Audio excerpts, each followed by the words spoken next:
If I were to ask you, who is the greatest folk singer to ever live, you might give me a few different answers. Maybe you're drawn to Bob Dylan. How many roads must a man Or Pete walk? Seeger.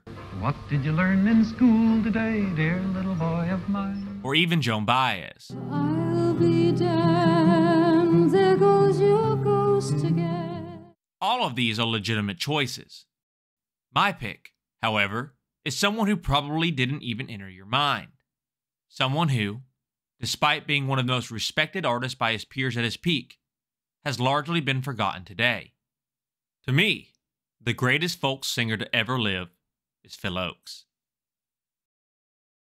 The majority of videos on Phil Ochs seem to focus solely on the later years of his life, the ones racked with his struggles with mental illness and alcohol that ultimately led to him taking his own life at 35 years old. I think this fixation does a disservice to Ochs, not only as an artist, but as a person, and I won't look to cover that in this video. Instead, I aim to show how Phil Ochs represents the truest nature of what it means to be a folk singer, and what his legacy should tell us today. Born to a humble family in El Paso, Texas, Phil Ochs was far from destined to become a folk singer. He wasn't from an activist family, didn't pick up the guitar until college, and had a singing voice described by most as unremarkable. But what he did have was an irreplicable sense of humor, a sharp mind and wit, and an undying passion to do good in the world. Ochs was, in his own words, a topical singer. He sang about the topics dominating the societal headspace of the times: civil rights, the plight of the poor and impoverished, and later the Vietnam War. Other songs outside of that umbrella, such as his dark commentary on humanity outside of a small circle of friends, sought to shine a light on people's more selfish and prideful behaviors. Ochs sang with a cause, and often put the cause before himself. He performed tirelessly at rallies across the country and the globe, from the smallest of towns to the largest of cities. Early on in his career, Bob Dylan, who shared a friendly rivalry with Ochs, said that he just couldn't keep up with Phil. Even in some of his darkest days near the end of his life, when no one could have blamed Phil Ochs for focusing on Phil Ochs, he instead spearheaded multiple concerts and benefits, raising tens of thousands of dollars for worthwhile causes.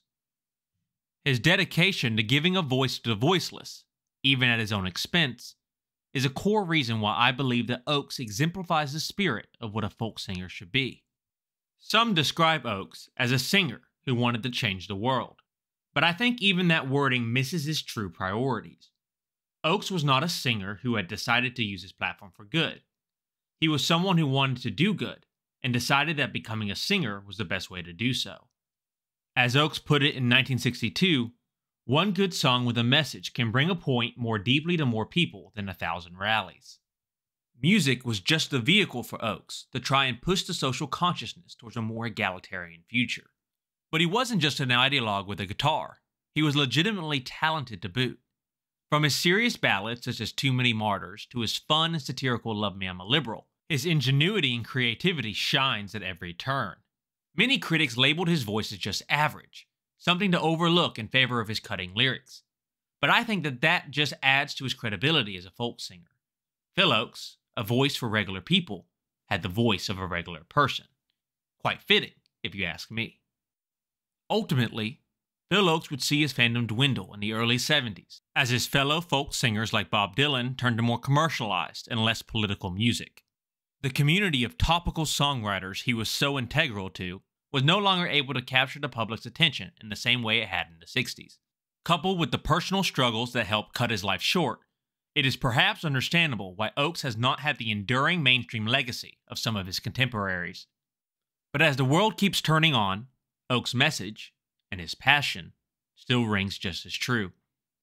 For that reason, and many more, Phil Ochs will remain to me as the greatest folk singer to ever live. Thanks so much for watching. If you enjoyed the video, I hope you'll subscribe and give it a thumbs up. If you didn't enjoy the video, let me know why, and I'll try to do better next time. Have a wonderful rest of your day, and take care.